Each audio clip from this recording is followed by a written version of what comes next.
Cette question, c'est peut-être la question que tellement de monde se pose chaque matin. Le réveil sonne et on se sent déjà vidé, l'énergie n'est tout simplement pas là. C'est une frustration énorme et aujourd'hui on va décortiquer ensemble ce qui se cache vraiment derrière cette fatigue qui n'en finit pas. Alors, entrons dans le vif du sujet. C'est le grand paradoxe, non? On fait l'effort, on respecte les fameuses 8 heures de sommeil, mais au réveil, c'est la même histoire. C'est le quotidien de la cadre surmenée, du parent débordé, de tellement de gens. Le vrai problème, ce n'est donc peut-être pas le nombre d'heures passées au lit. C'est ailleurs qu'il faut chercher. Et voilà, on met le doigt dessus, l'idée ce n'est pas juste de compter les heures.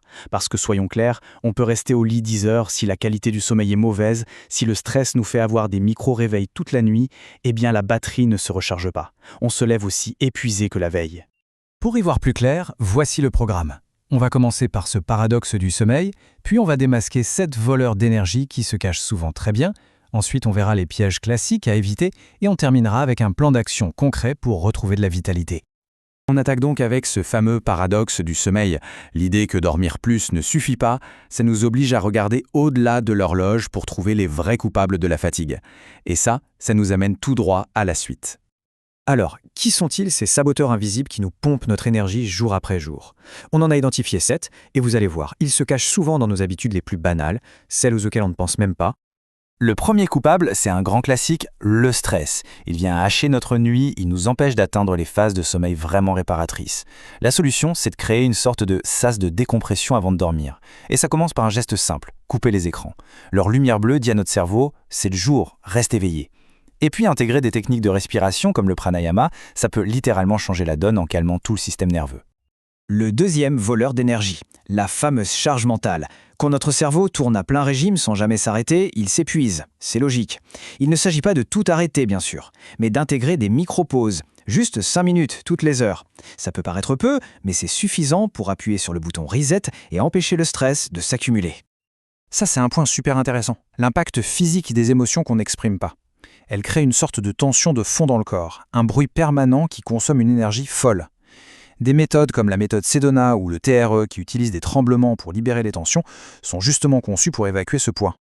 Quatrième point, notre carburant, l'alimentation. Les montagnes russes du sucre, c'est épuisant pour le corps. On mange un truc très sucré, on a un pic d'énergie, suivi d'un crash monumental peu de temps après. La clé, c'est de viser la stabilité. Des aliments à faible index glycémique, des légumes, des protéines et bien sûr boire de l'eau. Tout ça pour une énergie durable. Là, il y a une idée reçue à déconstruire. On pense souvent qu'il faut se tuer au sport pour avoir de l'énergie. En réalité, quand on est fatigué, c'est tout l'inverse. C'est la sédentarité qui fatigue. Un peu de mouvement doux et régulier, comme une marche ou une courte séance de yoga, ça suffit à réveiller la machine et à combattre cette inertie. Celui-là, on n'y pense presque jamais et pourtant, c'est la base de tout, notre respiration. La plupart du temps, surtout en situation de stress, on respire de façon courte, avec le haut du corps. Réapprendre à respirer par le ventre, profondément, c'est s'assurer que chaque cellule de notre corps reçoit l'oxygène dont elle a besoin pour produire de l'énergie. C'est aussi simple que ça. Et enfin, le 7e voleur. Celui-ci est un peu plus subtil. Ce n'est pas la déconnexion d'Internet, c'est la déconnexion de soi-même. Être tout le temps sollicité, branché sur l'extérieur, sans jamais prendre un moment au calme pour se retrouver, ça épuise le moral, la motivation et donc l'énergie. Ce petit rendez-vous quotidien avec soi, ce n'est pas un luxe, c'est une nécessité pour recharger les batteries mentales. Bon, maintenant qu'on a identifié les causes profondes, passons aux pièges, aux erreurs classiques dans lesquelles on tombe tous un jour ou l'autre, et qui entretiennent ce cercle vicieux de la fatigue sans qu'on s'en rende compte. Et voilà l'erreur numéro 1, le mythe le plus répandu en matière de fatigue. L'idée que la solution, c'est juste d'ajouter des heures de sommeil au compteur. On va voir tout de suite pourquoi ça ne marche pas. Le problème, c'est que dormir plus quand le sommeil n'est pas réparateur, c'est exactement comme essayer de remplir un seau percé en mettant plus d'eau dedans.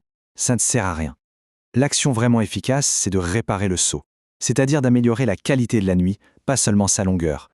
Les deux erreurs qui suivent sont très liées. C'est une question d'écoute, ou plutôt de non-écoute.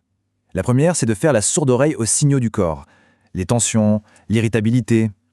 La seconde, c'est de sous-estimer le poids de nos émotions non gérées. Dans les deux cas, on ignore une source majeure d'épuisement. Et enfin, les 2 derniers pièges, ils se jouent dans la tête. C'est une question de mentalité. Le premier, c'est de se résigner, de se dire « bon, c'est normal d'être fatigué ». Cette croyance nous empêche de chercher des solutions. Et le second, c'est d'attendre que ça passe tout seul. Spoiler, ça ne marche presque jamais. La passivité, c'est l'ennemi de l'énergie. Allez, on a assez parlé des problèmes, on a vu les causes, on a vu les erreurs, il est temps de passer à l'action. Cette dernière partie, c'est une feuille de route, un plan clair et structuré pour reprendre le contrôle. L'idée, c'est un plan d'attaque en 3 temps. Très simple. D'abord, on s'occupe de la nuit pour qu'elle soit vraiment réparatrice. Ensuite, on optimise la journée pour maintenir un bon niveau d'énergie. Et enfin, en filigrane, on apprend à mieux gérer le stress et les émotions. C'est une approche globale qui s'attaque aux problèmes sur tous les fronts. On a mentionné le Kundalini Yoga à quelques reprises. Juste un petit mot pour clarifier de quoi il s'agit. C'est une pratique vraiment complète qui travaille en même temps sur le corps avec des postures, sur la respiration et sur le mental avec la méditation.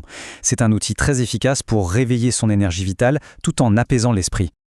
Et pour que tout ça soit bien concret, voilà à quoi pourrait ressembler une journée optimisée pour l'énergie. Le matin, on démarre en douceur avec de l'hydratation et une petite routine pour réveiller le corps. Dans la journée, on pense aux micro-pauses et à bien se nourrir. Et le soir, on prépare le terrain pour une bonne nuit. Ce ne sont pas des changements énormes, mais c'est l'accumulation de ces petites habitudes qui fait toute la différence. Pour finir, après avoir vu tout ça, on peut se sentir un peu submergé. Alors, la vraie question à se poser n'est pas comment tout changer d'un coup, mais plutôt quelle est la plus petite habitude, la plus simple à mettre en place dès aujourd'hui. Que ce soit juste 5 minutes de respiration consciente ou boire un grand verre d'eau au réveil, le premier pas est souvent celui qui compte le plus.